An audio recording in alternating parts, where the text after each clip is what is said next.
அஸ்ஸலாமு அலைக்கும். Welcome to blossom news. இன்றைக்கி நம்ம சேனலில் ஒரு ஹெல்தியான புட்டு ரெசிபி தான் பார்க்க போகிறோம். ராகி புட்டு. வாங்க வீடியோக்குள்ளே போகலாம்.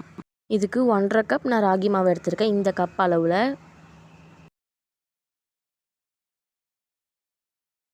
இப்போது நம்ம 1 ஸ்பூன் அளவுக்கு உப்பு போட்டுட்டு அதில் தண்ணி ஊற்றி உப்பை நல்லா கரைச்சிட்டு நம்ம எடுத்து வச்ச 1.5 கப் ராகி மாவில் இந்த தண்ணியை கொஞ்சம் கொஞ்சமாக தெளித்து ஈரப்பதம் ஆகிற அளவுக்கு நம்ம பிசைஞ்சிக்கலாம். கையில் பிடிச்சி பார்த்தா உடையாமல் இருக்கணும். அந்த ஸ்டேஜ் வந்ததுக்கப்புறம் இதில் குட்டி குட்டியாக லம்ஸ் இருக்கும், அதை உடச்சி விட்டுருணும். அதுக்கப்புறம் இட்லி சட்டியை ஹீட் பண்ணிவிட்டு அதில் துணி போட்டு நம்ம இதை வேக வச்சிடலாம் 20 நிமிஷம். 20 நிமிஷத்துக்கு அப்புறம் நம்மளுக்கு கலரை மாறி இருந்திருக்கும். சூப்பராக வெந்தம் வந்திருக்கும். ஸ்மெல் சூப்பராக வரும். அதை வச்சு நம்ம வெந்துருச்சுன்னு கண்டுபிடிக்கலாம். இப்போ நம்மளுக்கு 20 நிமிஷம் கழித்து வெந்து வந்துருச்சு. இப்போ இது ஒரு பவுலில் ட்ரான்ஸ்ஃபர் பண்ணிடலாம். பாருங்கள், நம்மளுக்கு உதிரி உதிரியாக சூப்பராக வெந்து வந்திருக்கு. இது கூட தேங்காய் துருவல் ஆட் பண்ணியிருக்கேன். எவ்வளோ ஆட் பண்ணுறோமோ அந்த அளவுக்கு இது சூப்பராக இருக்கும்.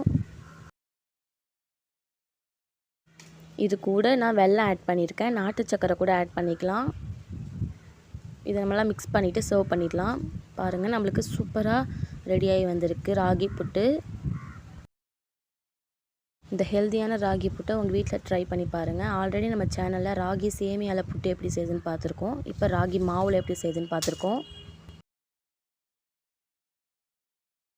இந்த ரெசிபி உங்கள் வீட்டில் ட்ரை பண்ணி பார்த்துட்டு எப்படி வந்துச்சுன்னு சொல்லுங்கள். இந்த வீடியோ உங்களுக்கு பிடிச்சிருந்தா லைக் பண்ணுங்கள், ஷேர் பண்ணுங்கள், கமெண்ட் பண்ணுங்கள். மறக்காமல் சப்ஸ்கிரைப் பண்ணிடுங்க. தேங்க்ஸ் ஃபார் வாட்சிங்.